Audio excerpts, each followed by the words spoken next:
우리가 이렇게 우리의 미래에 다음 단계로 이 전진해 가는 부분에 있어서 우리는 이제 실수할 때가 있는데, 가장 큰 실수는 뭔가 하면 아무런 문제가 없을 것이라고 기대하기 때문입니다.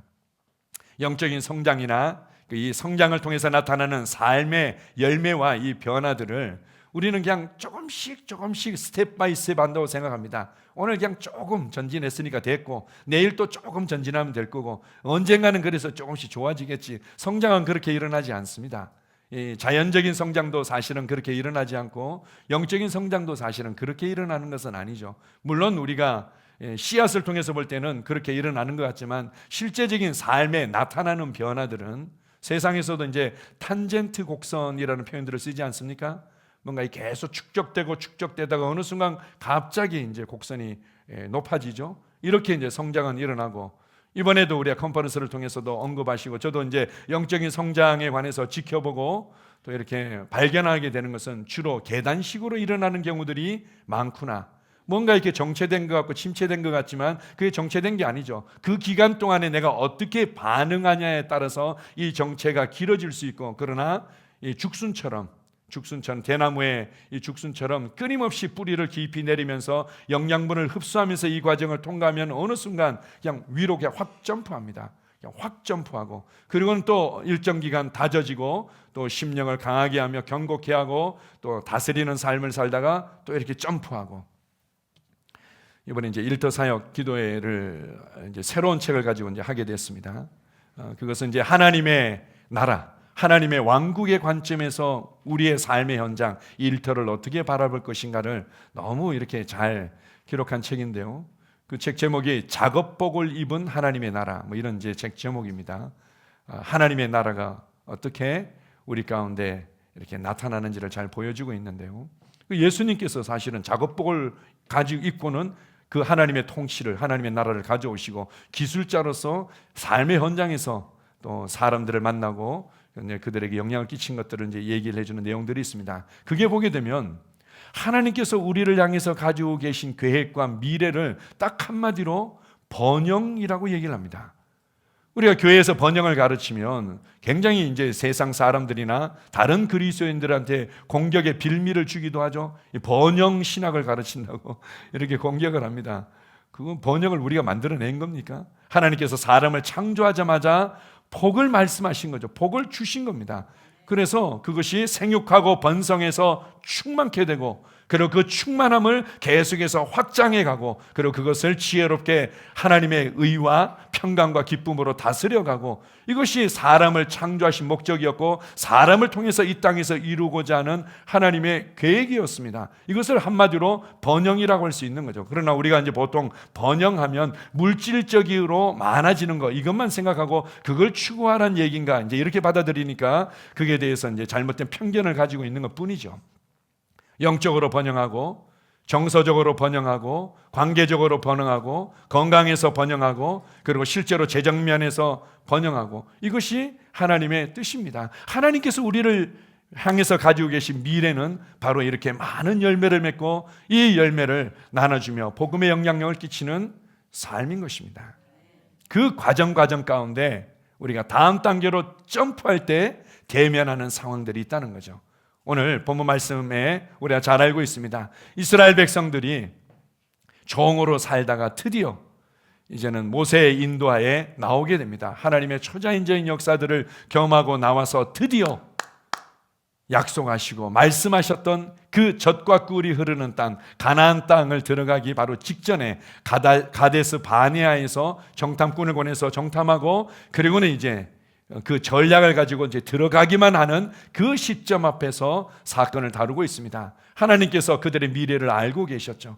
그들이 가나안 땅에 심겨져서 열방의 빛이 되고 하나님의 제사장의 나라가 되고, 그리고 구원자가 오실 수 있는 말씀과 의인의 계보를 유지하도록 하고자 하는 아주 큰 미래들, 밝은 미래들을 가지고 계셨는데, 이제 그때 그들이 하나님께서 보시는 대로 동일하게 보고 말하고 반응했다면 다음 단계로 점프가 일어났을 겁니다. 그러나 그렇지 않았다면 그들의 인생이 정체기로 들어가고 실패하는 모습으로 나타난 것을 알 수 있습니다. 성공과 실패의 분기점이 항상 우리 앞에 있는 거죠. 그때 어떤 사람들이 도약할 수 있는지를 잘 보여주고 있습니다. 자, 민수기 13장 2절 3절을 같이 보겠습니다. 사람을 보내어 내가 이스라엘 자손에게 주는 가나안 땅을 정탐하게 하되 그들의 조상의 가문 각 지파 중에서 주의간된 자 한 사람씩 보내라. 모세가 여호와의 명령을 따라 바란 광야에서 그들을 보냈으니 그들은 다 이스라엘 자손의 수령된 사람이라. 12 정탐꾼은 특별히 각 지파에서 아주 탁월한 지도자들로 뽑힌 사람들이었습니다. 그들은 성실했고 나름대로 지혜로웠고 그리고는 그들에게 주어진 과업에 충성되게 일했던 사람들이죠. 그게 삶에 성실했습니다. 그래서 사람들의 인정을 받았고 그래서 그들의 지파를 대표해서 지도자로 뽑혀서 너의 어떤 성실함과 너의 삶의 지혜와 너의 어떤 인정을 가지고 다음 단계를 제시하고 이끌어주는 일에 좋은 통로가 될 것이다. 이렇게 부름 받았던 거죠. 그런데 문제는 그들은 눈에 보이는 상황 가운데 성실하고 눈에 보이는 상황 가운데 지혜롭고 눈에 보이는 상황 가운데 사람들의 인정을 받았지만 하나님께서 보시는 대로 볼 줄 몰랐다는 겁니다. 영적인 세계를 볼 줄 몰랐다는 거죠. 영적인 세계를 보면서 말씀에 대한 믿음으로 걷는 게 무엇인지를 알지 못했던 겁니다. 그냥 눈에 보이는 것이 좋으면 최선을 다하고 시키면 최선을 다하고 그런 가운데 사람들의 인정을 받는 것이 그의 삶의 전부였던 겁니다. 하나님께서 정말 무엇을 보고 계신지 내가 너희를 향해서 가지고 있는 이 미래를 봐라, 이 평강을 봐라, 이 희망된 삶을 봐라, 이것을 보지 못하고 놓쳐버린 거죠. 자, 민수기 13장 27절입니다. 모세에게 말하여 이르되 당신이 우리를 보낸 땅에 간즉 과연 그 땅에 젖과 꿀이 흐르는데 이것은 그 땅의 과일이니이다. 현상적으로 잘 봤죠. 시키는 일들에 대해서 그들은 최선을 다해서 40일 동안 가나안 땅을 정탐했고 그리고 그 땅에서 하나님께서 말씀하신 대로 봤던 겁니다. 보니까 과연 젖과 꿀이 흐르는 땅이네요. 너무나 좋습니다. 라고 현상적인 것들은 아주 현실적으로 분석적으로 잘 보았지만 그 이면에 하나님의 역사가 무엇인지를 볼 수 없었던 겁니다. 안타깝죠? 우리의 삶 가운데 아무런 문제가 없고 그냥 눈에 보이는 일에 그냥 내가 성실하게 최선을 다하면 결국은 모든 것이 좋아질 거라고 생각하지만 영적인 성장과 도약은 그렇게 나타나지 않는다는 것을 잘 보여줍니다. 자, 계속해서 민수기 13장 28절입니다. 자, 시작. 그러나 그 땅 거주민은 강하고 성읍은 견고하고 쉼이 클 뿐만 아니라 거기서 아낙 자손을 보았으며 아말렉인은 남방 땅에 거주하고 헤딘과 여부스인과 아모리인은 산지에 거주하고 가나안인은 해변과 요단가에 거주하더이다. 그러나 이렇게 얘기를 하죠. 눈에 보이는 상황은 이렇고요. 하나님께서 이렇게 하라고 한 것은 이런 건데요. 그러나 현실은 녹록지 않아요. 그러나 이 거주민은 얼마나 강한지 몰라요. 성읍은 얼마나 견고하고 쉼이 클 뿐만 아니라 크면 컸지 힘이 클 뿐만 아니라 거기에 아낙 자손을 보았습니다. 아낙 자손은 거인족이라고 쉽게 우리가 이해를 하죠. 그리고 나서는 뭐라고 얘기하는가 하면 참 재미있습니다. 아말렉인은 남방 땅에 거주하고 헤딘과 여부스인과 아보니인은 산지에 거주하고 가나안인은 해변과 요단가에 거주하고 얼마나 사람이 정말 똑똑하고 분석적인지를 잘 보여주고 있습니다. 이게 어떤 의미인가 하면 너무 촘촘하게 그들의 삶의 터전과 이 성을 쌓고 대기하고 있기 때문에 정복할 수 없습니다라는 것을 겉으로 이렇게 표현하고 있는 겁니다. 이 지역에는 이 족속이 아주 견고하게 지키고 있고 이 산지는 산지에 또 적합한 아주 그게 특성화된 족속들이 지키고 있고 강가에는 또 그게 아주 특성화된 이 강한 족속들이 지키고 있고 여기는 들어갈 틈이 없습니다 라는 얘기를 이런 식으로 말하고 있는 것입니다. 자, 밑에 우리 땡 한번 읽어봅시다. 현실적이고 분석적이지만 자신의 계산과 능력을 벗어나는 것 같을 때 그 모든 상황들을 부정적으로 바라보고 두려움으로 재해석하게 된다. 언제 도약할 수 있습니까? 여러분, 나의 삶에 도약의 때가 되었구나. 내 삶의 다음 단계의 성장이 기다리고 있구나를 어떻게 알 수 있습니까?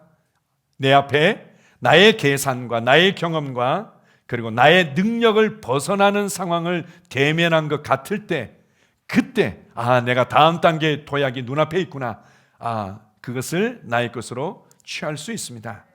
근데 이제 많은 사람들이 현실적이고 분석적이 되면서 비평가 역할, 평론가 역할은 잘하지만 믿음으로 발을 내딛질 못하는 것을 잘 보여줍니다. 아무리 분석적이라 하더라도 그 다음에 하나님께서 어떻게 분석하고 계시고 무엇을 그리고 나를 어떻게 인도하고 계신지를 보지 못한다면 우리는 그 수준에 정체되거나 뒤로 물러가게 되는 것을 잘 보여주고 있습니다. 우리가 이제 새로운 피조물의 말씀이다, 은혜의 복음이다 이렇게 얘기할 때 특별히 이제 잘 쓰지 않는 이제 몇몇 가지 단어들이 있죠. 하나님의 말씀을 매 순간 인식한다, 이런 표현들 잘 안 쓰죠. 인식한다. 그리고 내 속사람을 강건하게 하고 활성화시킨다, 뭐 이런 표현들도 사실은 그렇게 많이 쓰지 않는 표현이죠. 내게 새롭게 부어진 새 생명과 이 본성을 인식하고 활성화시킨다, 뭐 이런 표현도 쓰고, 그리고 또 이제 잘 안 쓰지만 아주 중요하게 다루고 있는 단어가 바로 재해석한다, 이런 것들이죠. 우리가 지난 시간에는 하나님의 말씀을 가지고 지금 내가 느끼고 있는 느낌과 경험과 상황과 정보들을 재해석해야 되는데, 내가 지금 느끼고 있는 어떤 느낌이나 감정이나 경험은 기준이고 그것이 옳고, 그것 가지고는 하나님 왜 이래요? 하나님 왜 역사하지 않으세요? 이렇게 하면서 하나님의 말씀과 그분의 일들을 재해석하려고 하는 거죠. 이 반대가 돼버린 거죠. 이 재해석하는 것도 마찬가지입니다. 우리가 내 계산과 내 경험과 내 능력을 뛰어넘는 상황을 볼 때 그냥 바로 주님께서 내게 무엇을 말씀하셨지, 주님께서 내 삶에 어떤 미래들을 그리고 있는지 그걸 딱 붙잡아야 되는데, 그렇지 않으면 어떻게 합니까? 이제 모든 상황들이 부정적으로 보이기 시작하는 거죠. 우리의 가정을 하나님께서 주신 축복이라고 말씀을 통해서 발견한 것 같았는데 과연 젖과 꿀이 흐르는 가정이네요, 이렇게 했다가도 뭔가 내가 다룰 만한 상황을 넘어서는 것 같을 때 갑자기 부정적으로 변하죠. 우리 가정은 이래서 안 돼요, 이래서 안 돼요. 우리 사업에 대해서 과연 내 사업은 하나님께서 축복하시고 복음의 통로가 되도록 축복하신 바로 젖과 꿀이 흐르는 사업이구나 라고는 말씀을 통해서 또 성령님을 통해서 봤는데, 그러다가 내 능력을 넘어서는 것 같고 내가 다룰 만한 것들을 넘어서는 것 같을 때 갑자기 부정적으로 변하죠. 그래서 그러나 이것도 안 되고요, 그러나 이렇게 막혀 있고요, 그러나 이렇게 직원들은 말을 안 듣고요, 그러나 이것은 이런 부분에 있어서 어려움이 있고요, 이러면서 이제 두려움으로 재해석하기 시작합니다. 어떻게 해석했는지 한번 봅시다. 민수기 13장 31절에서 33절입니다. 그와 함께 올라갔던 사람들은 이르되 우리는 능히 올라가서 그 백성을 치지 못하리라. 그들은 우리보다 강하니라 하고 이스라엘 자손 앞에서 그 정탐한 땅을 악평하여 이르되 우리가 두루다니며 정탐한 땅은 그 거주민을 삼키는 땅이요 거기서 본 모든 백성은 신장이 장대한 자들이며 거기서 네피림 후손인 아낙 자손의 거인들을 보았나니 우리는 스스로 보기에도 메뚜기 같으니 그들이 보기에도 그와 같았을 것이니라. 이제는 이제 상황을 재해석하기 시작하죠. 상황을 이제 재해석하기 시작하고 나서는 그에 대한 이제 부정적인 확신을 가지기 시작합니다. 아무래도 어려울 것 같아요. 우리 가정에 아무래도 문제가 있어서 참 이 과정을 통과하기 어려울 것 같아요. 이렇게 얘기하다가 나중에는 이것 때문에 힘들고 저것 때문에 어렵고 이러면서 이제 부정적인 확신을 가지고 말해내기 시작하는 겁니다. 그리고 그것도 점점 더 과장되게 뭔가 이제 말해내기 시작하는 거죠. 뭐라고 얘기합니까? 그 백성을 치지 못할 것 같아요. 아무래도 어려울 것 같아요. 이제 이렇게 시작하다가 그 백성을 치지 못하리라 이렇게 얘기하고 그들이 우리보다 좀 강한 것 같아요. 아니 이 사업을 해나가는 데 있어서 다른 경쟁업체들이 더 강한 것 같아요. 이러다가 이제는 다른 경쟁업체 때문에 우리 사업이 안 돼요. 이제 이런 식으로 얘기를 하죠. 우리 자녀들이 좀 문제가 있는 것 같아요. 그래서 제가 좀 더 신경을 써야 되는 것 같아요. 이렇게 하다가 나중에는 이 부정적인 확신에 사로잡히는 거죠. 우리 애들은 안 돼요. 우리는 이래서 안 돼요. 얘가 고침받으려면 기적이 일어나야만 돼요. 이제 이런 식으로 이제 접근하게 되는 겁니다. 문제는 우리의 삶에 있을 수 있고 육신을 입고 이 땅에 살아가는 동안에 많은 상황들을 맞닥뜨릴 수 있는데 그것이 우리에게 피해자가 되고 상처를 입고 다른 사람들을 원망하면서 살아가도록 만들 수가 없습니다. 우리를 다음 단계로 도약시키는 하나님의 역사가 기다리고 있는 거죠. 주님의 눈으로 보십시오. 그 다음에 뭐라고 얘기하는 건 참 재미있는 표현이 있습니다. 이제 땅을 악평하기 시작하죠. 처음에는 젖과 꿀이 흐르는 땅입니다. 과연 젖과 꿀이 흐르는 땅입니다. 이러더니 이제 부정적인 확신이 들어오면서 악평하기 시작하죠. 이것도 문제고 저것도 문제더니 거주민을 삼키는 땅입니다. 이렇게 얘기합니다. 아니, 잘 살고 있는데 너무 풍성하게 살고 있고 그래서 사람들이 아주 건장하고 군사들도 많은데 거주민을 삼키는 땅이라고 이렇게 표현합니다. 그거는 죽어도 안 돼요.